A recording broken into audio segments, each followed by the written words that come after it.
আমাদের খুবই সুবিধা হবে। আমাদের মাননীয় শ্রী বিধায়ক শ্রী বিকাশ রায়চৌধুরী মহাশয়ের উদ্যোগে এই পরিষেবাটা পেয়ে আমরা খুব খুশি। কেন আমরা অনেকেই হয়তো ট্রেনে বাসে যেতে পারতাম না, হাওড়া থেকে আমাদেরকে যেতে হতো, সেখানে আমরা সিউড়ির মানুষ, সিউড়ি থেকে এই পরিষেবা পেয়ে আমরা বিধায়ক সাহেবের কাছে খুবই কৃতজ্ঞ। আমরা চাইবো আগামী দিনে উনি যেন বিধায়ক হন এবং আমাদের এই সমস্ত সুখ সুবিধা এবং স্বাচ্ছন্দ্য তিনি দেখেন, এইটুকুনি বলবো। মহিলারা তো খুবই খুশি, যেহেতু মহিলারা ধরুন আমরা সারাদিন বাড়ির কাজে ব্যস্তই থাকি, সেখানে এইরকম পরিষেবা পেয়ে আমরা খুব আনন্দিত।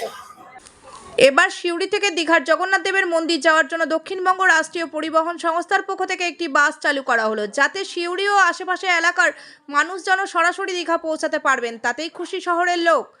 দক্ষিণবঙ্গ ও উত্তরবঙ্গ রাষ্ট্রীয় পরিবহন সংস্থার সূত্রে জানা গিয়েছে, আগে উত্তরবঙ্গ রাষ্ট্রীয় পরিবহন সংস্থায় একটি বাস সিউড়ি থেকে দীঘা চলতো, কিন্তু প্রায় বছর 20 আগে এই পরিষেবা বন্ধ হয়ে যায়। এরপর থেকে সিউড়ি থেকে দীঘা যাওয়ার কোনো বাস ছিল না, কিন্তু সিউড়ি ও আশেপাশের এলাকাবাসীদের অনেকে দীঘা ঘুরতে যেতে পছন্দ করেন, কিন্তু দীঘার সরাসরি বাস না থাকায় অনেকেই বাস চেয়েছিলেন। এই পরিস্থিতিতে সিউড়ি থেকে দীঘার জগন্নাথ দেবের মন্দির পর্যন্ত যাওয়ার নতুন বাস শুরু করায় খুশি শহরবাসী। Susmita Banerjee report, Suri Times, Suri Birbhum.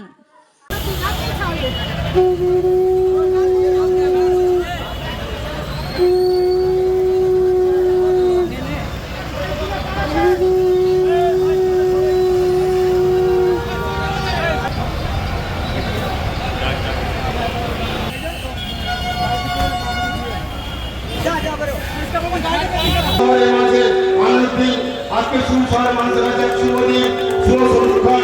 সেই শুভ সন্ধিক্ষণে আমরা দাঁড়িয়ে আছি। আজ আমরা পেয়েছি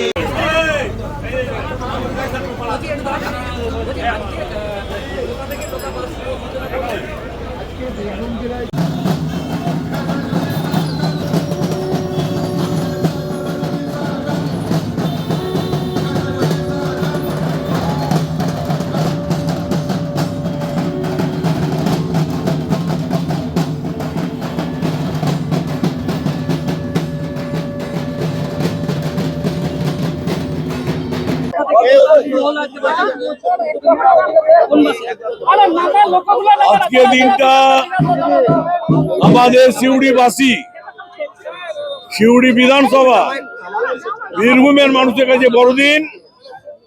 বাংলার মুখ্যমন্ত্রী যেমন দীঘায় জগন্নাথ দেবের মন্দির উপহার দিয়েছে, তেমনি আজকে সিউড়ি থেকে জগন্নাথ দেবের মন্দির দর্শন করার জন্য মাননীয় মুখ্যমন্ত্রী আবার সাউথ বেঙ্গল যে রাষ্ট্রীয় পরিবহন, সেই পরিবহন দপ্তরকেও নির্দেশ দিয়েছে যে সিউড়িবাসী যেন মন্দির দর্শনের সুযোগ পায়।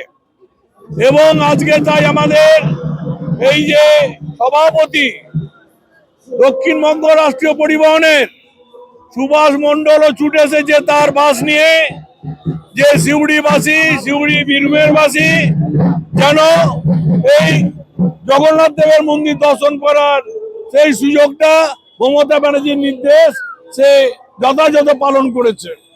এবং আমরা খুশি, আমরা সবাই যেতে পারবো দীঘায়, সেখানে গিয়ে মন্দির দর্শন করতে পারবো। এবং এই বাসটা চলবে সকাল 6:30টায় ছাড়বে, আবার ওখান থেকে ছেড়ে আসবে 12:30 একটা বাস, 9:30টায় ছেড়ে আসবে। তার মানে যাওয়া এবং আসা দুটো বাস, একটা যাবে একটা বাস আসবে। এটা আমাদের কাছে বড় দাবি ছিল, সেই দাবি পূরণ করেছে মুখ্যমন্ত্রী এবং সুভাষ মণ্ডল। আজকের দিনটা আর একটা বড় দিন। রাজনগর থেকে কলকাতা গামী বাস বন্ধ ছিল দীর্ঘদিন, নর্থ বেঙ্গল চলতো।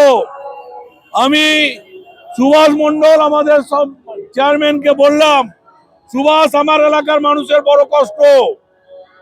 এর আগে আমি বিধানসভাতেও তুলেছিলাম এবং বিধানসভায় বলেছিলাম বাস দেওয়ার কথা, আমাদের পরিবহন মন্ত্রী কথা দিয়েছিলেন এবং আজকে সেই কথা রাখা হলো।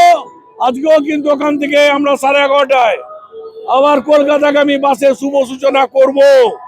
আমরা যা বলি আমরা তাই করি, বাংলার মুখ্যমন্ত্রী যা বলেন তাই করেন।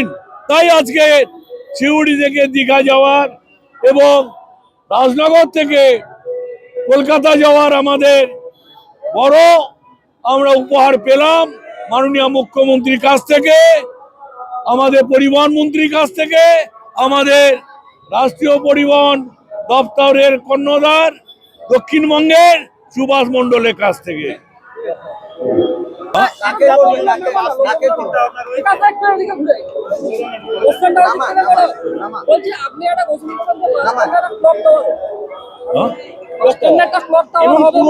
কিছু টাকা দেবেন বলেছিলেন, সেই বিষয়টা যদি একটু বলতেন। কাজ কবে শুরু হবে বা কি? টাকা অলরেডি অ্যালটমেন্ট হয়ে গেছে। এই ক্লক টাওয়ারটা প্রায়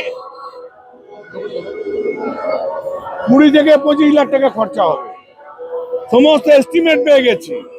এই যে এইখানটায় মূর্তি সরানোর দায়িত্ব নিয়েছে পৌরসভা, ওই হাইম্যাক্সে সরানোর দায়িত্ব নিয়েছে পৌরসভা।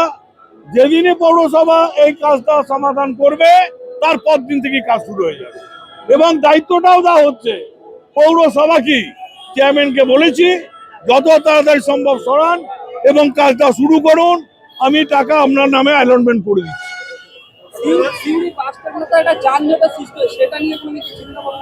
দেখুন না, সবই সমাধান হয়ে যাবে যখন এই জায়গাটা, এই ব্যাপারে তো আরো পরিকল্পনা আমাদের আছে, সেগুলো আমরা করব, খুব তাড়াতাড়ি করবো।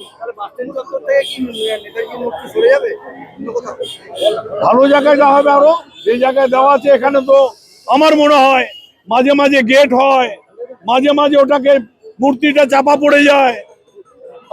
আমি নিজেকে মনে করি এটা আমার দিক থেকে একজন দেশ নেতা, দেশপ্রেমী মানুষ, যার